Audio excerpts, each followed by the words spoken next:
we're very glad that Dr. Barrett was able to take some time today to present this new research on the full community cost of wildfire.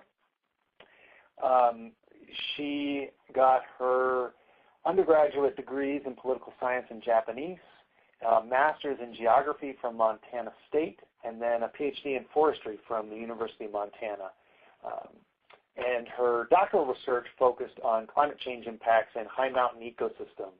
And she got to go to the Western Himalayas, which I imagine is pretty interesting. But her work focuses now on these complex issues like today's discussion around community resilience, adaptation, vulnerability. And so I'm very pleased to introduce Dr. Barrett, and I will give you the floor. Hang on one second. Great. Well, okay. Thank you very much. Excellent. Yep, I see it now. Great. Thank you, Xander, for that introduction. Thank you, everybody, for participating in this webinar and hearing me get to present on this, what we find a very interesting and fascinating topic that was also recently released and published here through Headwaters Economics. But the topic today that I'm going to be sharing with you is identifying and addressing the full cost of wildfire, particularly at the community scale, but how they are really distributed amongst other levels of federal, state, and local government. I am going to be really giving you the 30,000-foot perspective, and more details and kind of the explicit information behind this research is provided in the full report. So this is kind of a easy, digestible way of understanding what this research was getting at, and doing so over a lunch period where hopefully you're sitting back and enjoying your time. I'll be speaking roughly for about 30-35 minutes at most, and we'll be respecting some time for questions, but certainly getting you guys back to your normal working schedule within the hour. So yeah, as Xander said, my name is Kimiko Barrett. I go by the name Kimmy or Kim, and I work with a group called Headwaters Economics, which is a research and policy think tank based in Bozeman, Montana. I'll be talking a little bit more about who we are and what we do here momentarily. But to start with, I really want to go with kind of a wow factor to begin with, and this is a very familiar, well-acquainted wildfire audience, so I don't mean to be redundant in any way, but these first slides are just to give you some background and context in terms of the figures and statistics out there about why we felt this was even a topic worth exploring. And that we're not the only ones who've looked at this, certainly. There's a number of studies out there that have dived really deeply into this topic.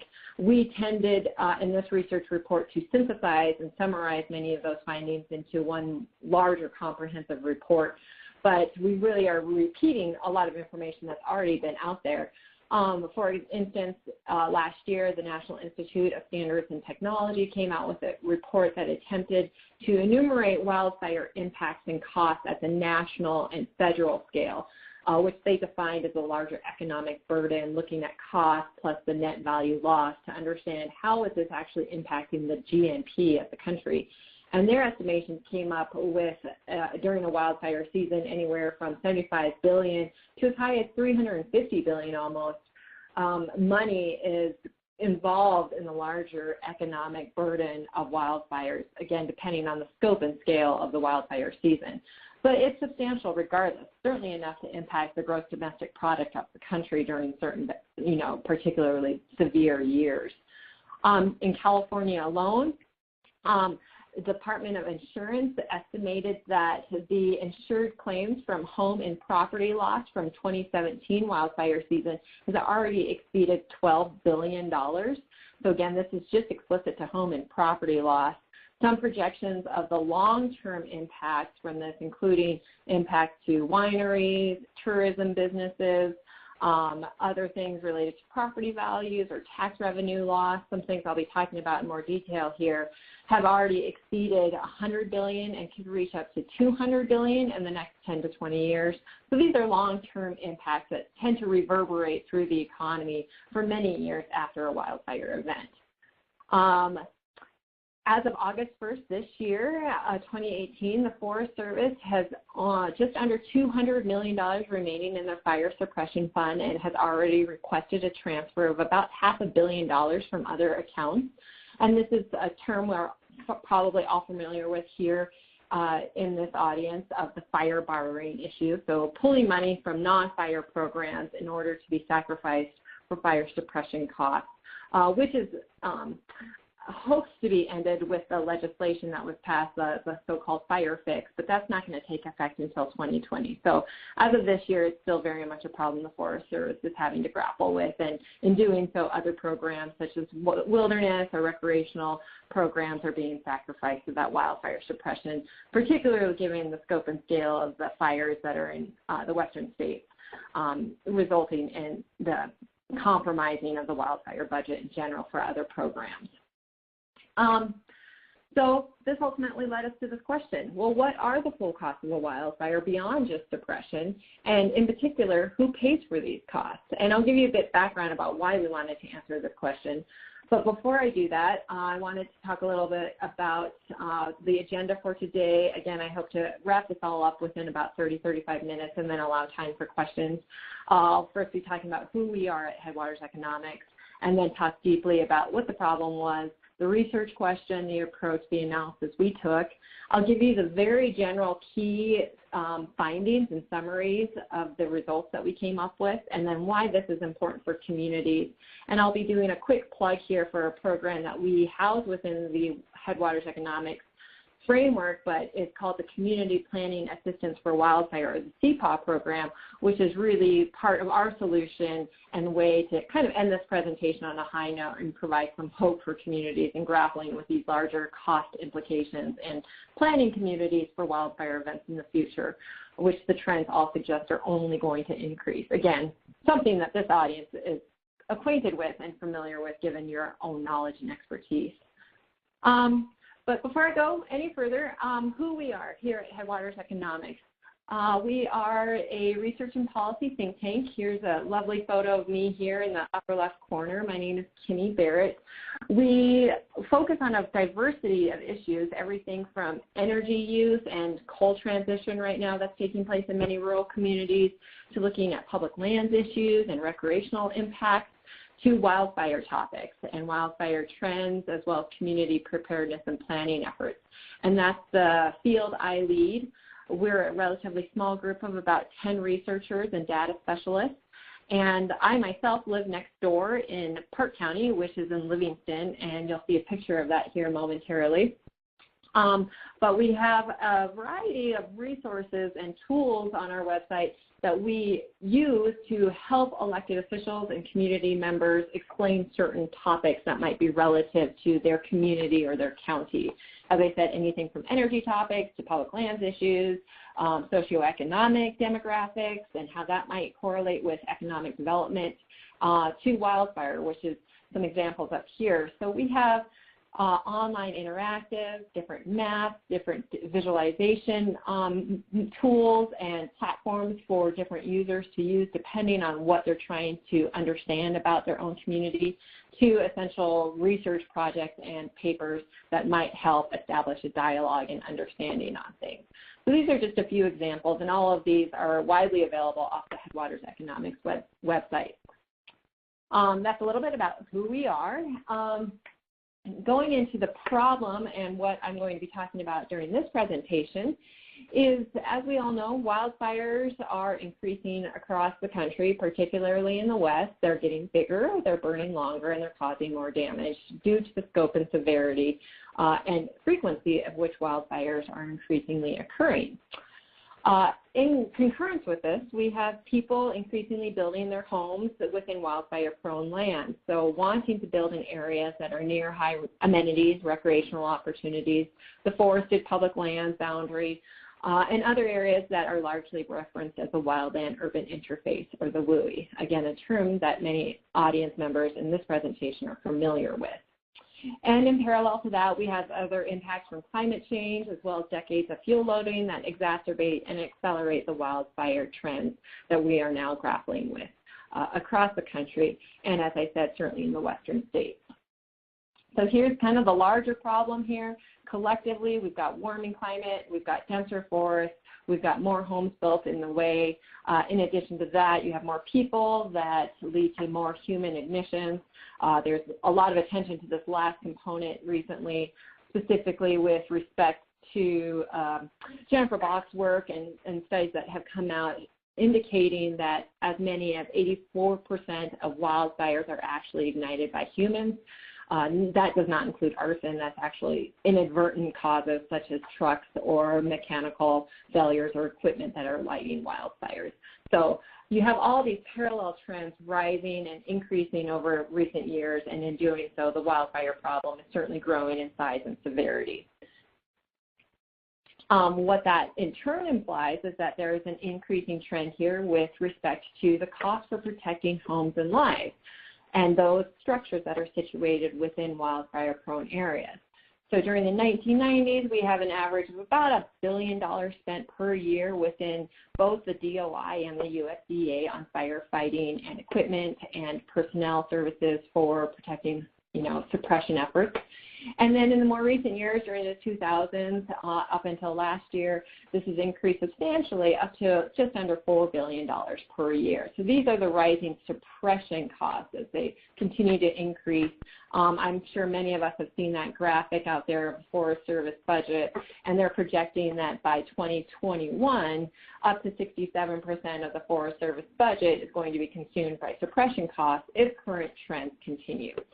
Again, they're trying to address this in the most recent legislative fix that was passed earlier this year, but doesn't go into effect until 2021. So we shall see what comes of that. But here's the essence of this research project and the presentation today is that the suppression costs are just a small part of a much larger picture of what's taking place with wildfire and the impacts and costs that are being borne by various state, local, and federal agencies and organizations.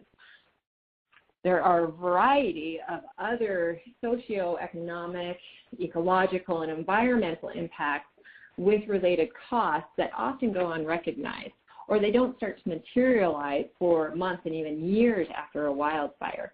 So we have things like health issues, respiratory concerns.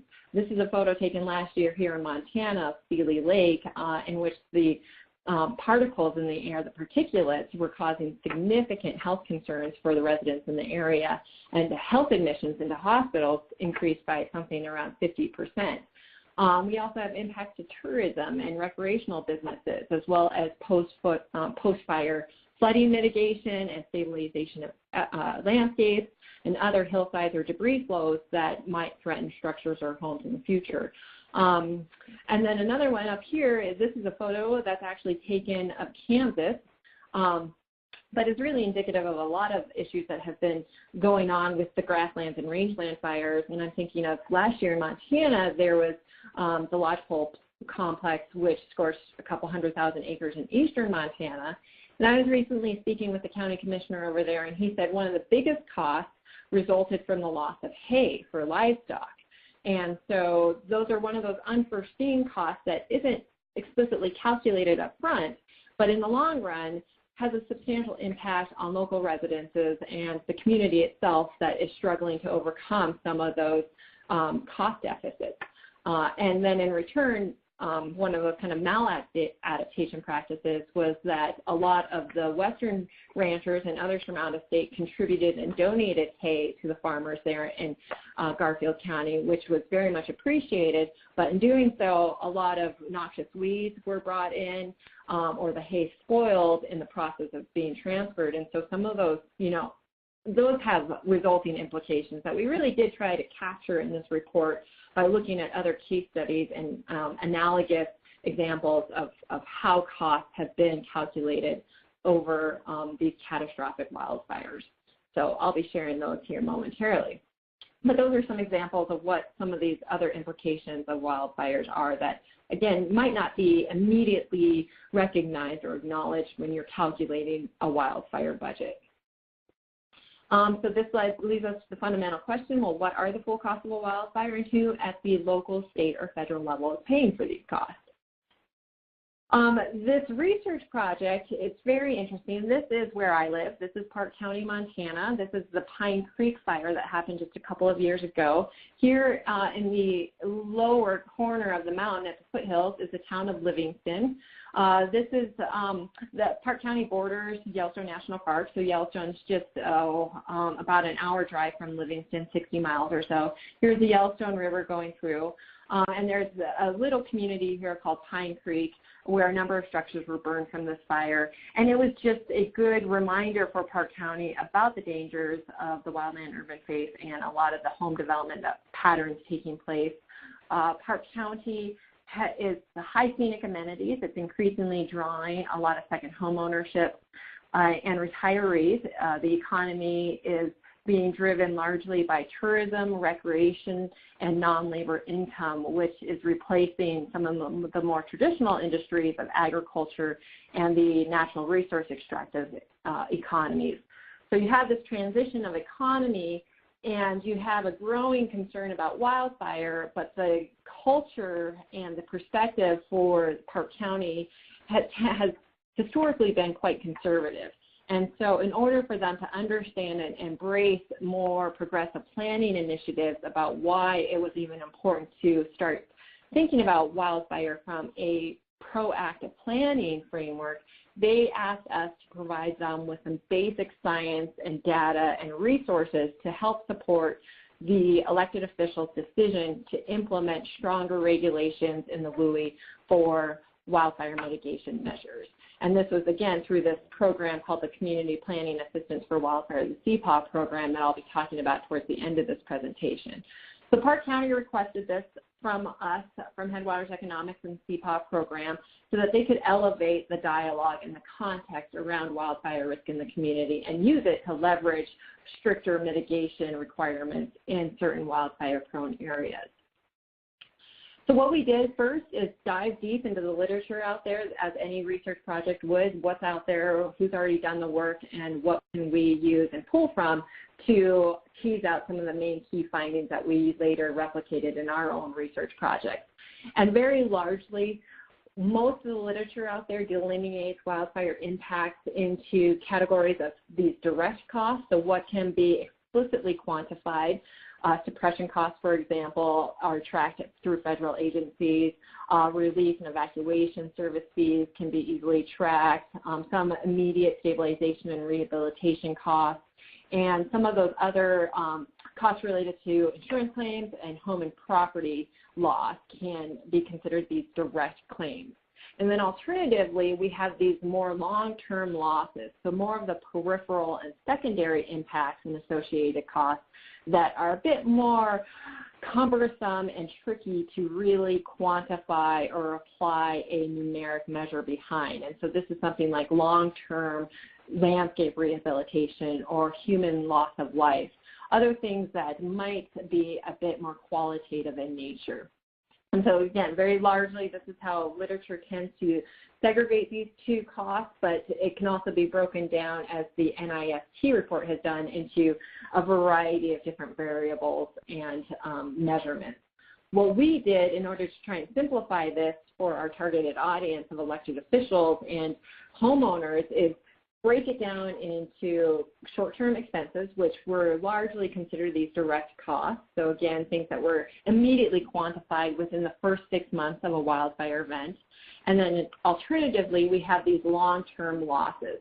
So this is something related to landscape rehabilitation, home and property rebuilding efforts, or energy and infrastructure repairs, things that can take and materialize in the many months and years following a wildfire event.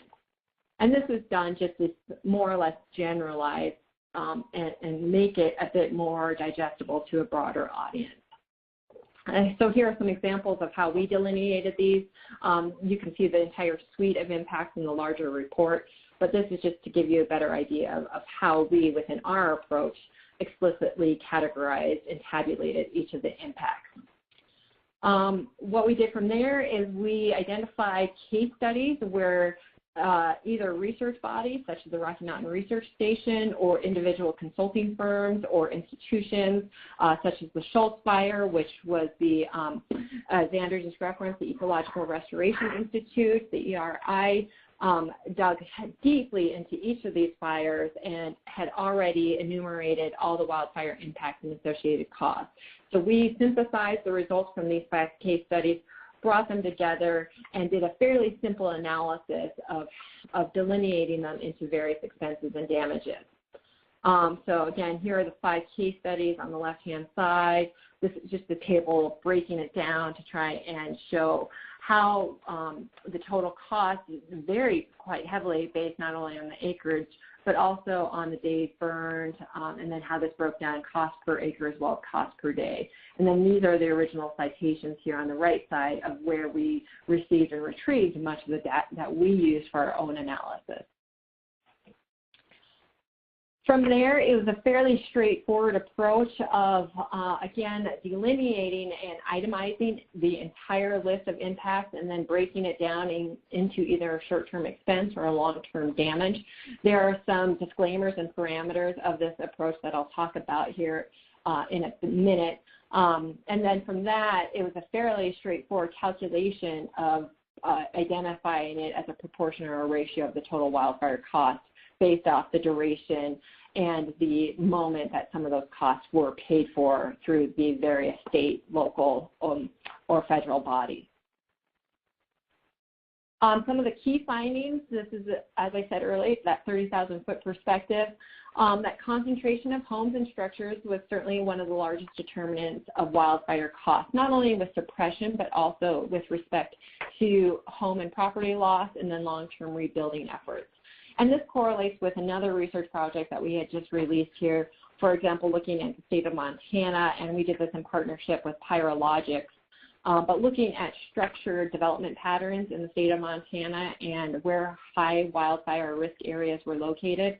And we ascertained that given where structures were located and projected development rates, that there was about a $4.4 million liability per year in suppression costs for current development patterns in Montana. So again, closely correlated with where home and structures were taking are occurring in the state.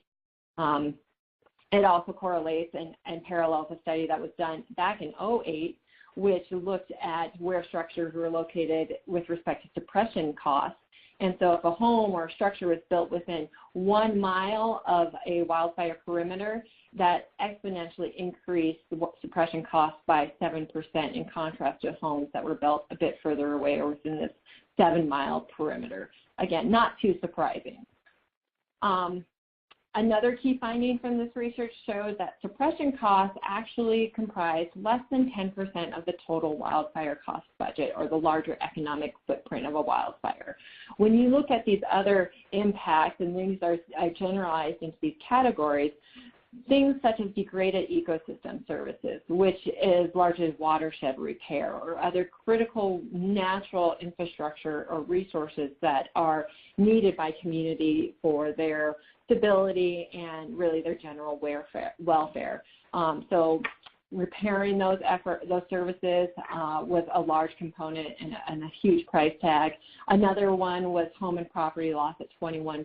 So that was, again, mostly insurance claims. And then long-term landscape rehabilitation. So this is the stabilization of roads or trails or landscapes, hillsides, other things that might be prone to flooding or debris flows given where a wildfire has occurred in the perimeter. Suppression here at the federal level was about 8%, and state and local came down to about 1%, only because state and local get reimbursed for a portion of their suppression costs. So these are some of the other costs that come out of the literature. In addition to that, most wildfire costs are due to these long-term damages. So if you look at the inner circle here, it's broken down. Here are the short-term expenses highlighted in red. And then alternatively, you have these long-term costs. And they are the bigger portion of the overall economic impact of a wildfire. And so that they comprise about 65% of the actual wildfire cost. And so this is everything, again, from degraded ecosystem, which is a large portion of it, to natural or to losses to natural resources such as timber or scenic and recreational sites, long-term rehabilitation. Human casualties, a very difficult one to quantify, but there are best practices out there for that kind of thing, range anywhere from 6 million to 10 million, depending on how many human lives are lost. And and other things related to energy and infrastructure, and then these more short-term expenses on the right side. So these were some of the immediate findings with respect to kind of how it broke down with long-term damages and short-term expenses.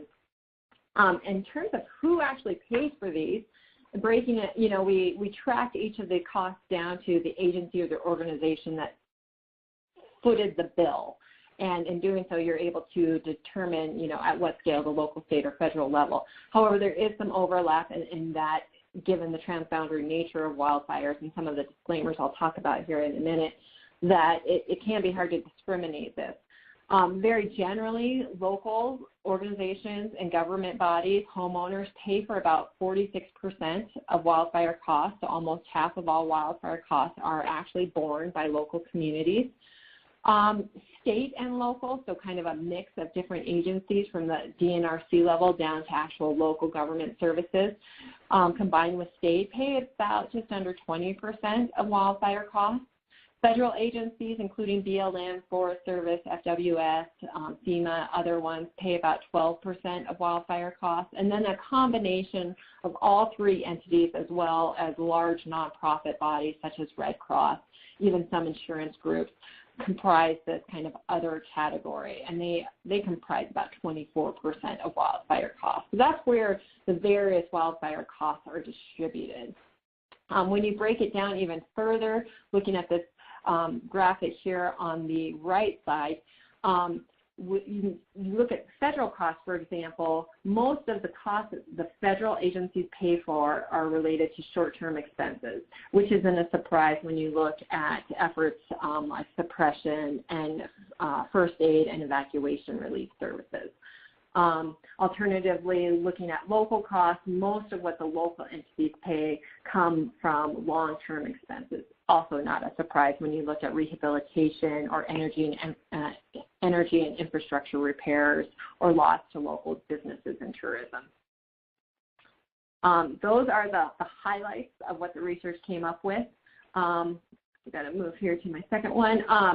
Some of the parameters and the disclaimers that you have to be noted in this research analysis and approach. This is what all the literature would replicate and say, is that there is no consistency in how wildfire impacts are universally reported, tracked, and accounted for from different agencies as well as across different jurisdictions. And so due to this lack of consistency, some wildfire impacts might be delineated differently depending on which agency is reporting them. There's also significant challenges in trying to apply a market dollar or a value to qualitative or more descriptive measurements. For example, as I mentioned earlier, the loss of human life. While there is a best practice out there for how you can value a statistical human life, it ranges from 6 million to 12 million. It's a sticky issue, and so there's definitely some discrepancy in how you can quantify the loss of a human life, as well as degraded ecosystem services or adverse mental and health impacts. So how do you actually measure the respiratory impacts due to smoke inhalation and some of these other things, such as mental stress from losing a home or a property? There's one study done up in Canada from the Slave Lake, or I think it was actually the Fort McMurray fire, where it showed that domestic abuse due to alcohol and unemployment skyrocketed after that fire went through a couple of years ago. So beyond being able to measure the hospital admissions and other things along those lines, it's hard to place a very specific metric behind some of these qualitative variables. There's also a lack of data at the state and county level, particularly in some of the more rural districts. There's the transboundary nature of wildfires, as I had mentioned earlier, and then there's wide variety in wildfire costs dependent upon geography, the wildfire behavior, socioeconomic context, so proximity to any certain community or structure, and then the general topography of the wildfire itself, or the land in which it has occurred, whether it's private, public, or different land ownerships. So these are the various disclaimers, again, or parameters behind the study that have to be noted when you're thinking of it.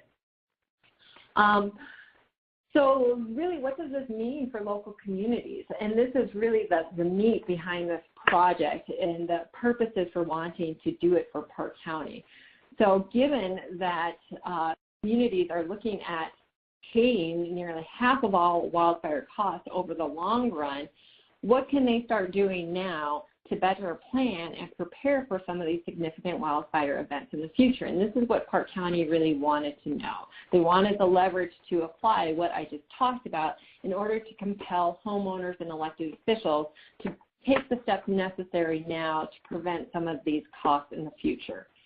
And this is the plug that I'll be talking about, is housed within the Headwaters Economics website, and I'm trying to leave this presentation on a solutions-oriented approach and more of a positive note, is that there's this program called Community Planning Assistance for Wildfire, and it's housed within Headwaters Economics, but we work very closely in partnership with a group in Denver, Colorado, Wildfire Planning International, as well as the Rocky Mountain Research Station, which is part of the Forest Service up here in Missoula, to provide communities and elected officials, county planners, and fire chiefs with resources and tools that allow them to actually plan and anticipate and design their communities to incorporate wildfire mitigation into their development processes and frameworks.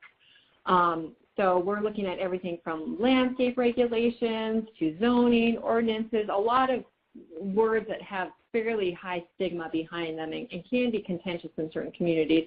But given the increasing presence of wildfires across the western states, this is something that is becoming that much more appealing to communities, and we're getting approached that much more from different communities across the country about how can they start designing some of their development and their growth patterns to look at wildfire mitigation from a very proactive and anticipatory framework. So how can we start looking at subdivision design and using things as such as steep slope ordinances to prevent wildfire or reduce wildfire risk down the road? And that's what the Community Planning Assistance, or the CPAW program, really tries to do.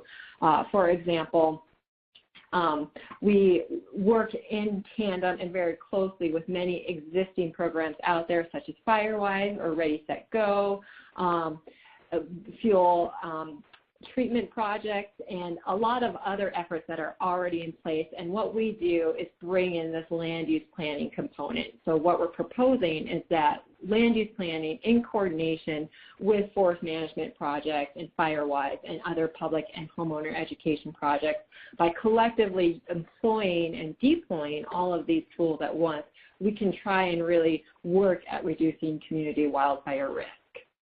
That's the effort behind the Community Planning Assistance for Wildfire program. We do so through 4 fundamental pillars. One, we, of course, bring land use planning into the piece.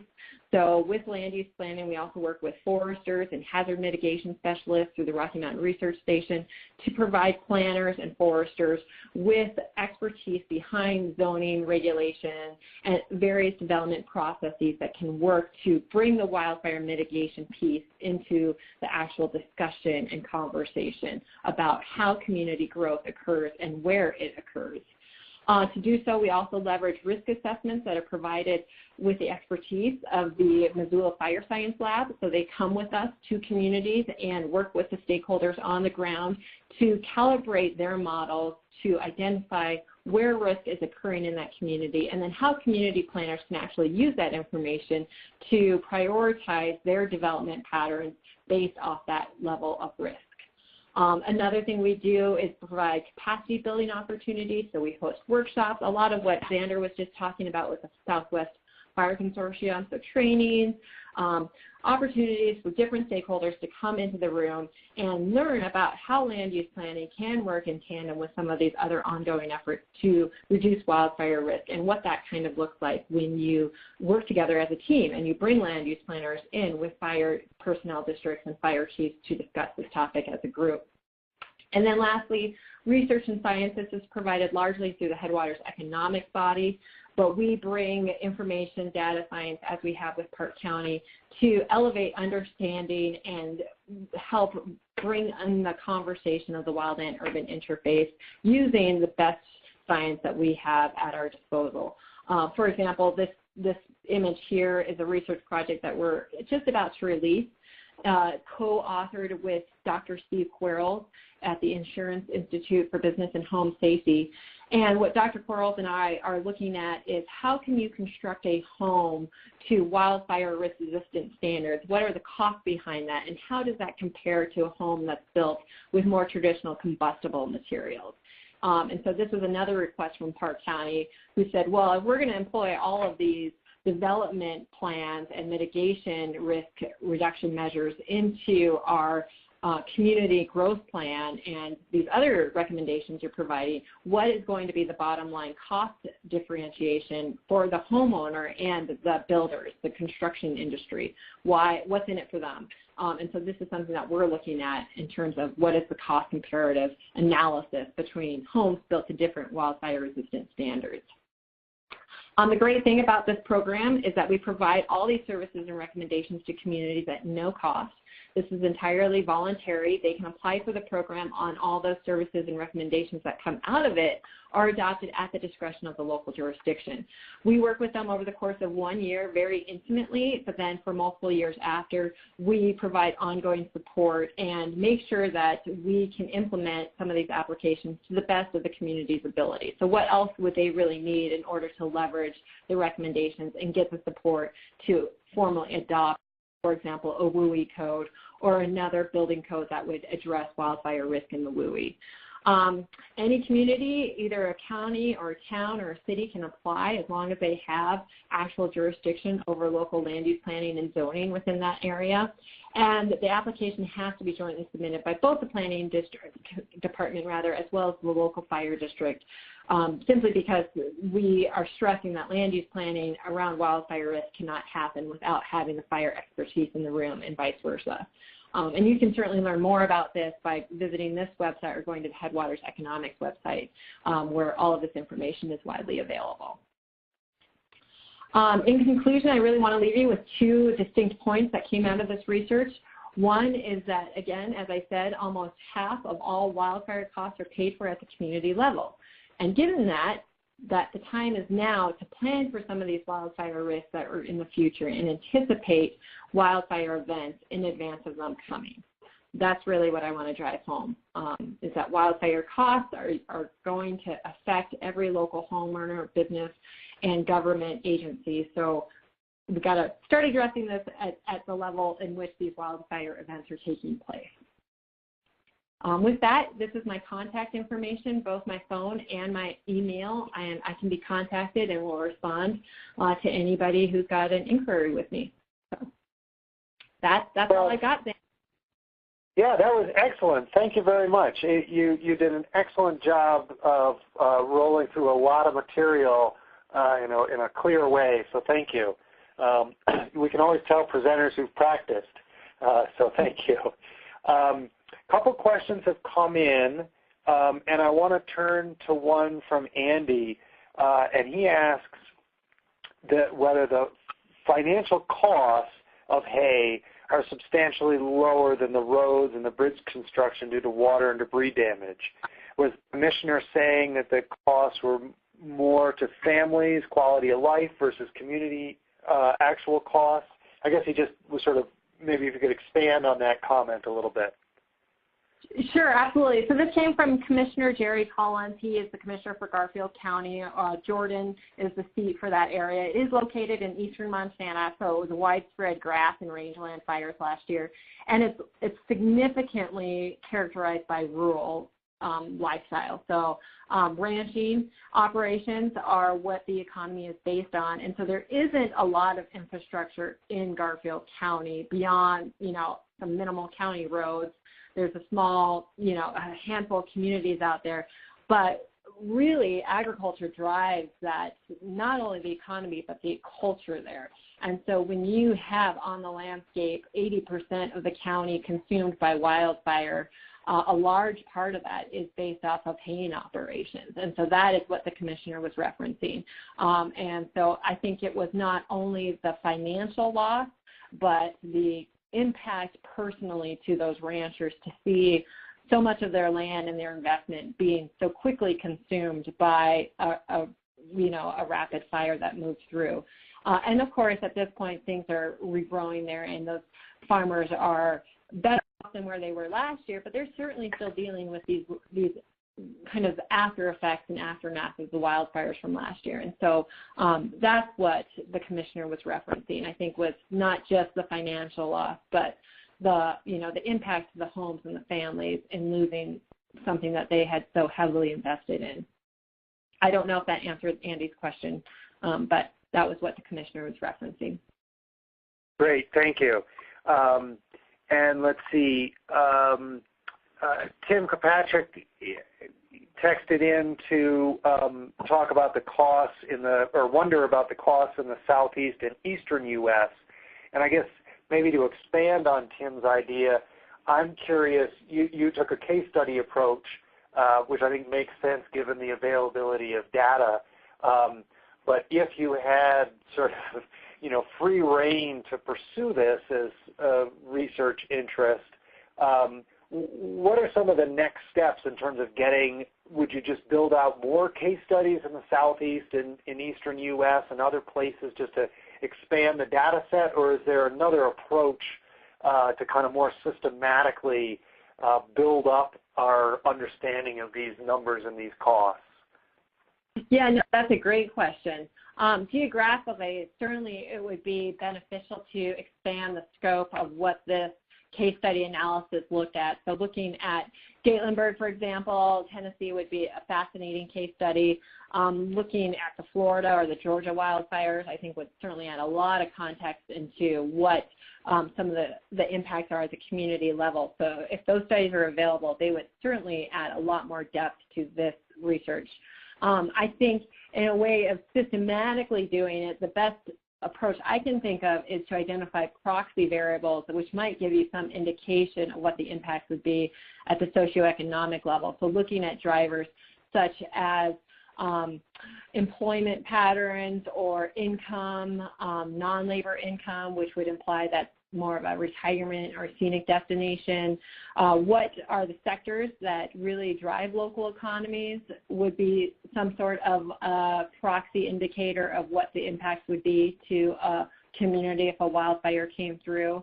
What we did for Park County was simply pool from some of those proportional ratio costs and then extrapolated it out as a hypothetical scenario based on what the suppression costs were per acre for a fire in that area.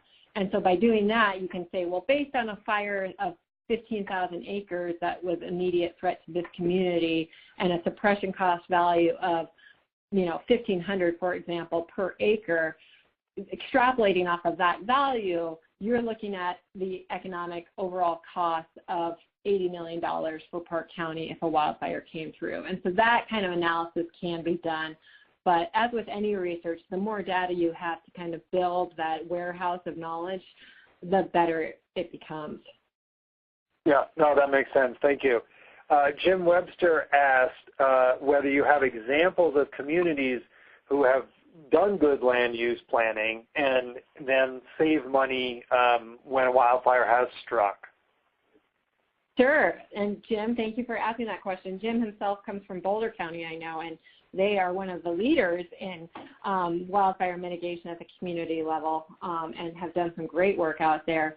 Another community that's increasingly looking at land use planning to reduce wildfire risk is in the Oregon area and Washington area, specifically City of Chelan County, and the Wenatchee district. I know that Ben Yellen is on the call right now, and he's done a lot of work with us in that area.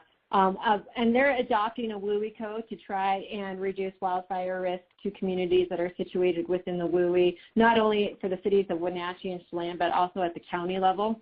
And so given their wildfire history and experience, they are taking a very aggressive approach towards wildfire mitigation and doing so through a land use planning perspective. Absolutely. I think the neat thing about land use planning is that there's a variety of tools that are already part of kind of their arsenal or their quiver, and all they have to do is really pull on them and do so through a wildfire risk perspective. The harder part is actually getting the adoption through elected officials and the public support. but it doesn't take much to, put a fuel break around a subdivision and put a bike path through it, and that's part of, that fuel break design. Using a golf course, for example, and where that might be laid out could be an example of using land use planning strategy to reduce wildfire risk. Simple things such as having multiple entrances to a subdivision, or requiring certain homes be built with, wildfire-resistant materials. All of those are examples of land use planning strategies that are already available. They just haven't actually been employed using a land use planning perspective. No, that's a great point. Thank you. Lisa Bai mentions a radio story on National Public Radio this morning on the effect wildfire had on agriculture, the produce and the workers in the agricultural fields. And she wonders whether you looked at agriculture, fruit and vegetables, and the impact that would obviously go beyond the community eventually to those of us, shopping in the grocery store. And this may be more relevant to California, but I wondered if it came up in your work, Dr. Barrett. Yeah, no, that's a great question. I heard bits and pieces of that article this morning, or that NPR plug this morning as well, and I think that one was talking about the wineries and the impact that smoke was having on wineries and the distilleries of California. And I know in the Wenatchee and Chelan area there was concern about the apple orchards and the impact of wildfires there too. So it was not part of this research explicitly. I know that there's increasingly more studies focusing on that because it's becoming a concern. But to answer the question, no, unfortunately, that was not really part of this research project, although I do find it fascinating. Great, thank you. Let's see. The next question came in. Tim Kirkpatrick is just sort of highlighting the importance of feed costs as part of a total percentage of expenses for a rancher's operations, and I think that kind of gets back to your earlier point about losing hay. So that's really important. Yeah, and as I said, what I found really interesting is talking with the commissioner, he said it was so great that so many people donated seeds and brought in hay. The downside was that some of the seeds weren't appropriate for the actual site-specific geographies of Garfield County, and actually led to adverse outcomes, such as noxious weed spread and infestation of unwanted plants. So, it's such a tricky situation when it does come to actual agricultural production, and it is an overlooked field, absolutely. Let's see, Susan Rich asks whether you could please address dealing with the issue of takings in light of land use recommendations that either restrict permitted uses or preclude or raise the cost of development. Of taking? Is that the question? Yes. Okay, so the question is what the cost for restricting development? Is that, Xander, am I getting Yeah, right? essentially. I mean, I know Susan works with me here in New Mexico, and I know that an issue that comes up within the state and probably across the country is if you change your land use rules such that somebody can't build on a plot they already own or are restricted in the kind of use, then that could be considered a takings. You've taken away part of that value, and there might be a successful court challenge to that. And so I wondered if that's an issue that's come up in some of the areas you've worked. Yeah, no, that's a great question. So the recommendations that have so far come out of the CPAW process isn't trying to dictate that development cannot happen. It's more of the design of that development. So how can it happen? So it wouldn't be so much saying that a home or a structure cannot be built on that property. It would say if a home is built on that property, it must meet these kind of requirements. It must have a double pane window. It must have a deck that's built from non-combustible materials. It would be more along those lines. So it's trying to respect the local context and the culture and not come in with a heavy hand, but rather work with homeowners and do it so in a way that can actually market the kind of fire-wise principles of that home. And so that's part of the study that we're releasing here at Headwaters, is trying to justify and actually examine, well, what are the costs for building a home in a wildfire-prone area to different standards, so that there is the justification saying, well, our research has shown that by requiring a wildfire-resistant structure in this property, it's going to add 2% to the overhead. Or something along those lines. So it's not trying to actually explicitly restrict or prevent development. It's more or less saying if development occurs, these are the standards that must meet. So I don't know if that answers the question, but I think that's the best I can give right now. I think it's a deep, complicated conversation. So I think that's a great answer in this context. And we're right at the top of the hour, so I want to take the opportunity to thank you again. Excellent presentation. I'm really glad this is research that you guys are working on, because it certainly helps those of us across the country kind of dealing with these issues in local communities. So thank you again, and we'll have a recording of this webinar available relatively shortly. It'll be up on YouTube, and we'll send an announcement to all the registrants. And I hope to see all the participants on future webinars. So thanks again. Thank you, everyone.